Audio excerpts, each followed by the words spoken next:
PT Indo Agro Daya Adimulya akan membuka lahan perkebunan kelapa sawit seluas 14.000 hektar lebih di wilayah Kampung Miri.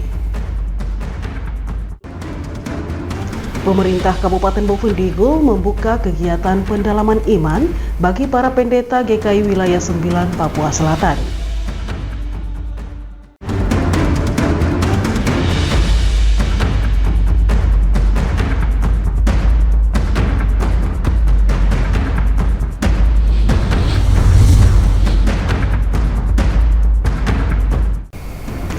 Halo, selamat pagi Bapak Mama dan Pak Saudara dong semua.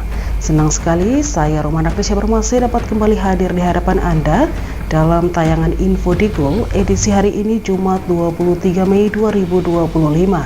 Selain dua topik berita tadi, sejumlah berita akan kami hadirkan untuk Anda. Inilah Info Digul selengkapnya.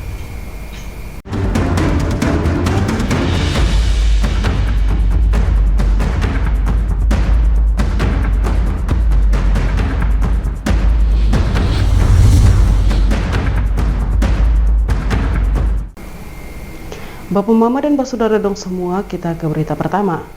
PT Indo Agro Daya Adimulya akan membuka lahan perkebunan kelapa sawit seluas 14.000 hektar lebih di wilayah Kampung Miri, Distrik Jair, Kabupaten Bovendigul.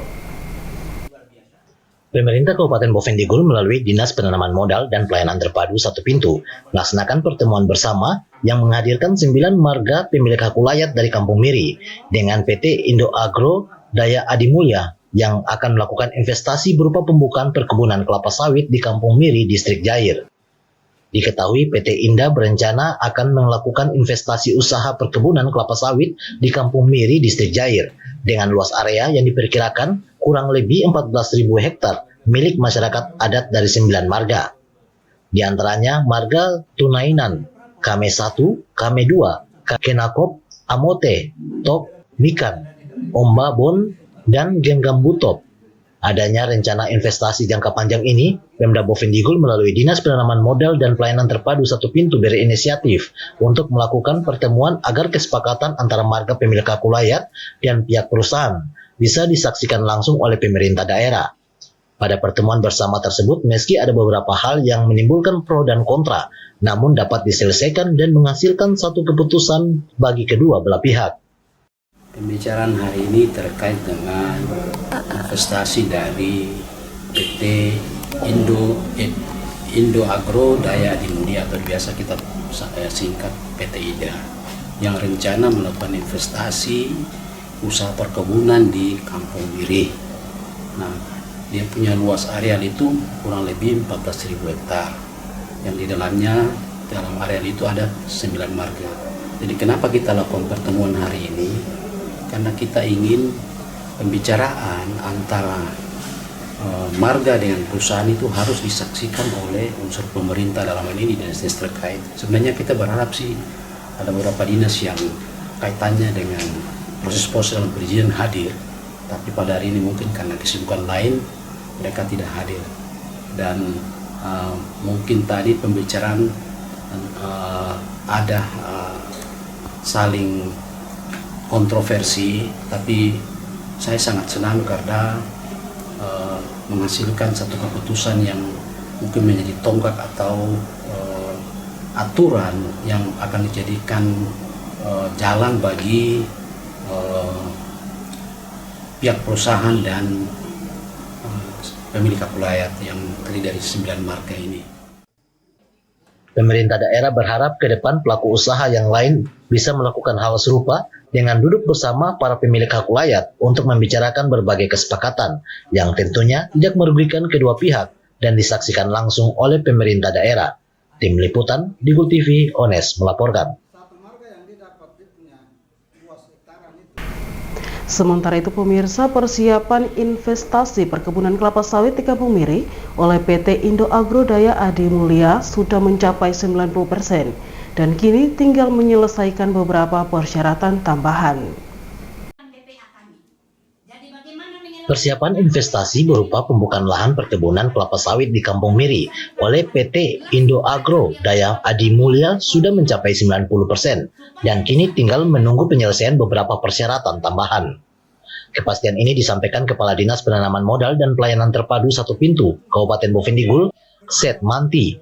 Menurutnya, setelah mendapatkan izin persetujuan kesesuaian kegiatan pemanfaatan ruang, maka akan dilanjutkan ke tahapan berikutnya, yaitu izin kelayakan lingkungan hidup, berdasarkan rekomendasi dari Komisi Penilaian AMDAL Provinsi Papua. Setelah terverifikasi di AMDAL.net, akan dilanjutkan ke aplikasi online Single Submission OSS yang menjadi tanggung jawab Dinas Penanaman Modal dan Pelayanan Terpadu Satu Pintu Kabupaten Bovendigul. Yang mereka akan lalui lagi nanti ini setelah mendapat izin PKKPR yang kami keluarkan, persetujuan kesesuaian pemanfaatan ruang ya, itu nanti ada lagi tahapan berikutnya, yaitu keluarlah izin namanya izin kelayakan lingkungan hidup yang nanti rekomendasi dari Komisi Penilai AMDAL Provinsi Papua, karena kita Papua Selatan dan Kabupaten Bovendigul belum pernah punya ada komisi, sehingga kita masih pakai dari Provinsi Papua. Nah, nantinya setelah mereka merekomendasikan, masuklah ke aplikasi namanya AMDAL.net. Nah, di AMDAL.net kalau sudah diverifikasi, dia kemudian melanjutkan ke aplikasi OSS. Nah, nantinya menjadi tanggung jawab kami di PTSP, nanti diverifikasi sama kepala bidang dan dilakukan pemendung persetujuan oleh saya sebagai kepala dinas penanaman modal dan pelayanan terpadu Satu Pintu. Nah, berikut setelah langkah-langkah itu dilakukan, ada lagi yang tadi dibilang dia akan menuju kepada izin usaha perkebunan. Nah, jadi masih 2 tahap dulu, tapi mereka sudah lalui duluan ini. Hanya karena terkendala di pola manual, perizinan manual yang beberapa tahun lalu, tahun 2019 itu. Jadi kalau di persentase saya rasa kalau ini sudah 90% ya, 90%. Tinggal mengundi persyaratan selanjutnya saja, izin lingkungan dan izin usaha perkebunan. Begitu. Seth juga menghimbau kepada para pelaku usaha agar secepatnya merealisasikan harapan-harapan masyarakat dengan menyelesaikan persyaratan yang diberikan sehingga pemerintah bisa menyetujui apabila sudah memenuhi kriteria berdasarkan aturan yang berlaku. Tim Liputan Digu TV, Ones melaporkan. Bapak Mama dan Saudara dong semua, jangan kemana-mana, sesaat lagi Info Digul akan kembali, tetaplah bersama kami.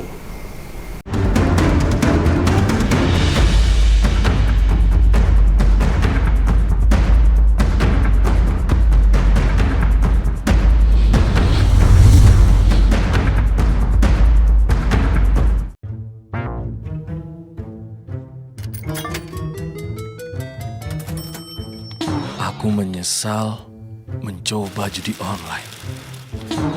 Waktu belajarku terbuang, tabunganku berkurang, teman-temanku hilang, kugadaikan barang, terlilit utang. Mulai sekarang, aku akan berhenti judi online. Skema judi online sangat sistematis dan berbahaya. Menang sekali, namun rugi berkali-kali. Jauhi berbagai situs dan aplikasi judi online. Mari bentengi diri dan saling jaga. Hentikan dan laporkan judi online ke aduankonten.id, cekrekening.id, dan aduannomor.id. Pastikan untuk selalu menjaga kerahasiaan data pribadi Anda.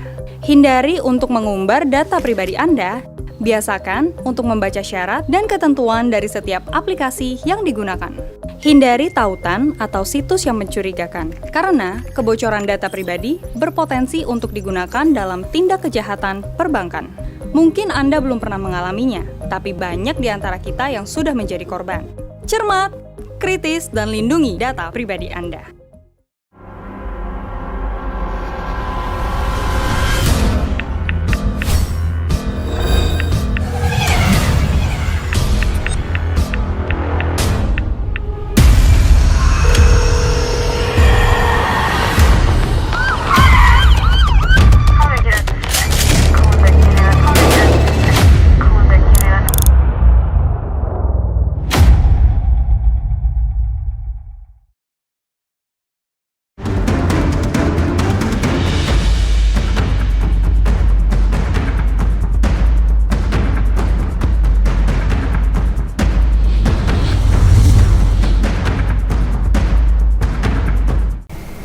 Terima kasih pemirsa, Anda masih bersama kami. Kita kembali ke info selanjutnya. Pemerintah Kabupaten Bovendigul membuka kegiatan pendalaman iman bagi para pendeta GKI wilayah Papua Selatan. Diharapkan melalui kegiatan retret ini memberikan kesempatan bagi para pelayan untuk mendalami firman Tuhan dan menyampaikan ajaran dengan baik serta menjadi teladan bagi jemaatnya.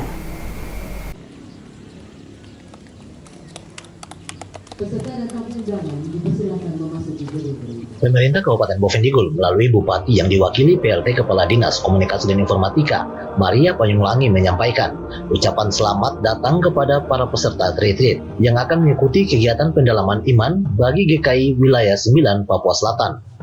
Tentunya kegiatan ini sangat positif karena akan menjadi sarana untuk pembauran rohani, penguatan iman dan perenungan mendalam atas panggilannya sebagai pelayan Tuhan. Menurutnya, retreat bukan sekedar rutinitas tahunan, tetapi sebuah kesempatan berharga untuk memperbaharui komitmen kepada Tuhan dan sesama. Terutama bagi para pelayan firman, retreat ini menjadi momen untuk menimba kekuatan baru agar pelayanan di tengah jemaat dan masyarakat semakin relevan, kuat, dan berdampak. Diharapkan melalui kegiatan ini, para pelayan firman akan pulang dengan semangat yang baru, visi pelayanan yang lebih jelas, serta hati yang penuh kasih dalam menghadapi berbagai tantangan di tengah masyarakat yang beragam. Atas nama pemerintah Kabupaten Bovendigul, saya menyampaikan selamat datang kepada seluruh peserta retreat dan selamat menjalani masa retreat yang tentunya akan menjadi waktu untuk pembaharuan rohani, penguatan iman, dan perenungan mendalam atas panggilan pelayanan. Retreat bukan sekedar rutinitas tahunan, tetapi juga sebuah kesempatan berharga untuk pembaharuan komitmen kita kepada Tuhan dan sesama, terutama bagi para pelayan firman. Retreat ini menjadi momen untuk menimba kekuatan baru agar pelayanan di tengah jemaat dan masyarakat semakin relevan, kuat, dan berdampak. Adapun tujuan dilaksanakannya kegiatan retreat pelayanan firman adalah untuk menciptakan suasana kebersamaan dan persatuan di antara para pelayan firman, sehingga dapat bekerja sama dalam melayani Tuhan dan jemaat. Di samping retreat juga memberikan kesempatan bagi para pelayan firman untuk mempelajari dan mendalami firman Tuhan, sehingga dapat menyampaikan ajaran Tuhan dengan benar dan efektif, serta membangun karakter dan integritas para pelayan firman, sehingga menjadi teladan bagi jemaat.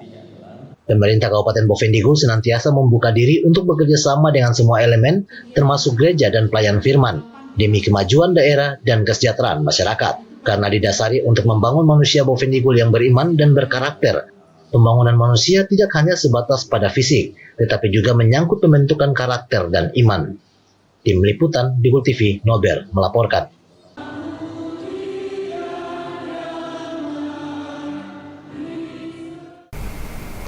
Bapak Mama, kegiatan retret kali ini melibatkan seluruh pendeta di wilayah 9 Papua Selatan yang meliputi klasis Bovendigul, MAPI, Asmat, dan Merauke untuk meningkatkan keimanan dan peran pendeta sebagai garda terdepan bagi jemaatnya.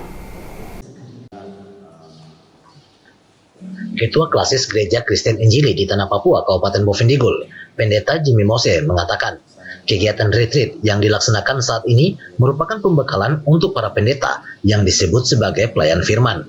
Kegiatan ini telah diputuskan bersama pada rapat kerja Sinode Papua yang diselenggarakan di Ransiki tahun lalu, di mana wilayah 9 terdiri dari 4 klasis, yaitu Kabupaten MAPI, Asmat, Merauke, dan Bovendigul. Kegiatan retreat kali ini merupakan yang pertama kalinya dilakukan di Bovendigul dengan melibatkan seluruh pendeta yang ada di wilayah Papua Selatan. Pelaksanaan retreat ini bertujuan untuk meningkatkan keimanan dan juga mendalami peran sebagai pendeta dan memberi bekal pengetahuan sebagai garda terdepan untuk menghadapi dunia modern yang disebut era globalisasi. Tentu hal ini menjadi tantangan kepada pelayan firman, terutama umat yang dipimpinnya di klasis maupun jemaat masing-masing. Karena sudah tentu kegiatan yang boleh berlangsung selama 2 hari ini adalah kegiatan yang menolong kita semua, membantu kita semua untuk lebih memahami akan panggilan kita sebagai para pekerja-pekerja Tuhan yang Tuhan tempatkan dan hadirkan kita untuk bekerja di gereja Kristen di dalam Papua. Dan semoga kegiatan yang boleh berlangsung selama 2 hari benar-benar akan menolong kita semua para pendeta-pendeta. Preventif firman Tuhan itu sudah akan mengarahkan kepada kita sekalian untuk saudara-saudara kita mampu dan sanggup untuk mewujud nyatakan apa yang menjadi keinginan Allah, yaitu benar-benar supaya kita bisa bersatu untuk bekerja dimanapun kita ada. Ketika kita pulang, ada hal yang baru yang kita pakai untuk melakukan kita.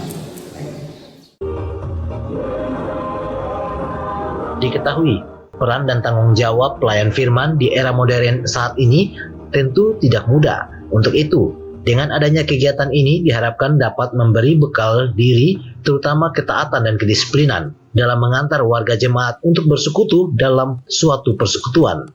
Diharapkan para pelayan firman tidak sebatas mengikuti kegiatan tersebut, tetapi mampu mendengarkan dan menjalani fungsi tugasnya sebagai pelayan firman di tempat tugasnya masing-masing, baik itu klasis Merauke, Asmat, MAPI, maupun klasis Bovendigul sendiri.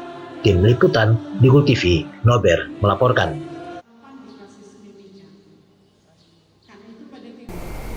Bapak Mama dan Pak Saudara dong semua, sesaat lagi info Digul akan kembali. Tetaplah bersama kami.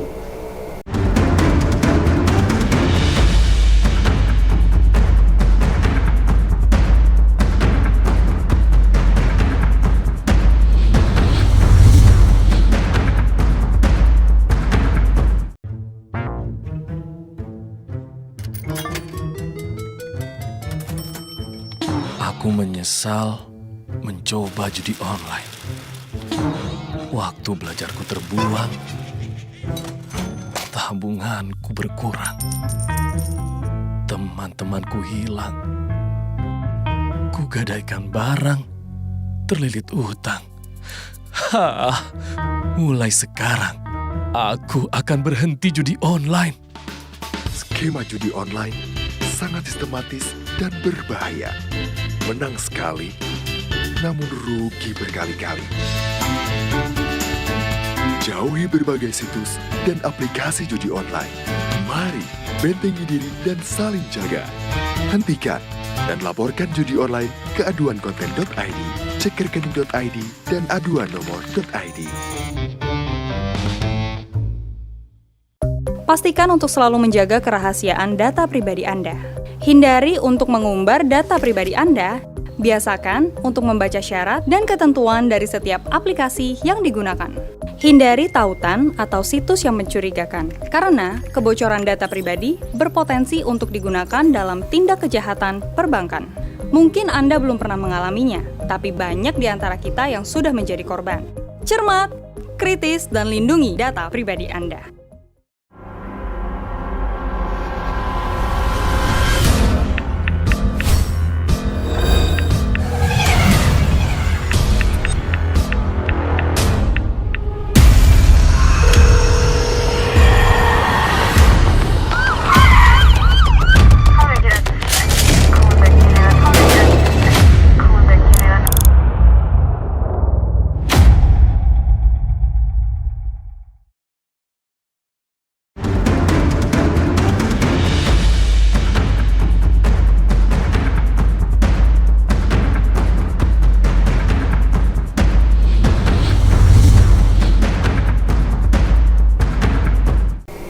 Terima kasih Bapak Mama, Anda masih bersama kami. Penutupan ujian sekolah berstandar nasional tingkat dasar Rayon 2 Mandobo ditandai dengan apel bersama para guru dan panitia pengawas, sekaligus perpisahan dengan siswa-siswi peserta ujian. 5 hari mengikuti ujian di tempat ini, terlebih Ketua Panitia Pelaksana Ujian Sekolah Berstandar Nasional Tingkat Dasar Rayon 2 Mandobo, Fensel Imeliana Taek, menyampaikan ucapan terima kasih kepada para guru, panitia pengawas maupun siswa peserta USBN yang telah melaksanakan ujian dengan baik, jujur dan tertib selama proses ujian berlangsung. 5 sekolah yang tergabung dalam proses pelaksanaan ujian khususnya Rayon 2 Mandobo telah melakukan kerjasama tim dengan baik dalam pengerjaan dan pengadaan soal ujian selama 2 minggu hingga pelaksanaan USBN. Diakui Ketua Pansel, meskipun ada kendala yang dialami, namun dengan kerjasama yang baik, semua bisa berjalan sesuai prosedur, sehingga ujian bisa terlaksana dengan baik dan lancar. Ya, harapan ke depan adalah bahwa dari hasil yang ada, anak-anak bisa dapat melanjutkan ke tingkat yang lebih baik lagi, ke tingkat selanjutnya yaitu tingkat SMP. Kami juga, harapan kami ke depan juga untuk Rayon 2 ini, kami bisa bekerja sama karena memang dibutuhkan kerjasama tim. Jadi guru-guru juga saling mengenal, anak-anak juga saling mengenal sekolah lain seperti itu. Ke depan bisa kerjasama lagi, ada dalam satu tim rayon. Diharapkan hasil USBN ini dapat menjadi pijakan bagi para siswa untuk meraih prestasi yang lebih gemilang di jenjang pendidikan menengah pertama. Pentingnya peningkatan kerjasama antara sekolah dan tim pengawas di Rayon 2 untuk pelaksanaan ujian-ujian berikutnya. Hal ini dinilai sangat penting terutama dalam konteks ujian gabungan yang melibatkan beberapa sekolah, tentu membutuhkan koordinasi yang baik antara seluruh pemangku kepentingan. Apel penutupan dan acara perpisahan ini menjadi kesempatan untuk mempererat silaturahmi antara siswa, guru maupun panitia pengawas ujian. Tim Liputan Digul TV melaporkan. Selain itu, Bapak Mama Paroki Hati Kudus Tanah Merah melaksanakan pembekalan panitia untuk mempersiapkan kunjungan kanonik Keuskupan Agung Merauke ke Kabupaten Boven Digul pada 29 sampai dengan 3 Agustus mendatang. Kesempatan kunjungan kanonik ini, Uskup Agung Merauke Monsinyur Petrus Canisius Mendagi akan merayakan 50 tahun imamatnya di Kabupaten Boven Digul.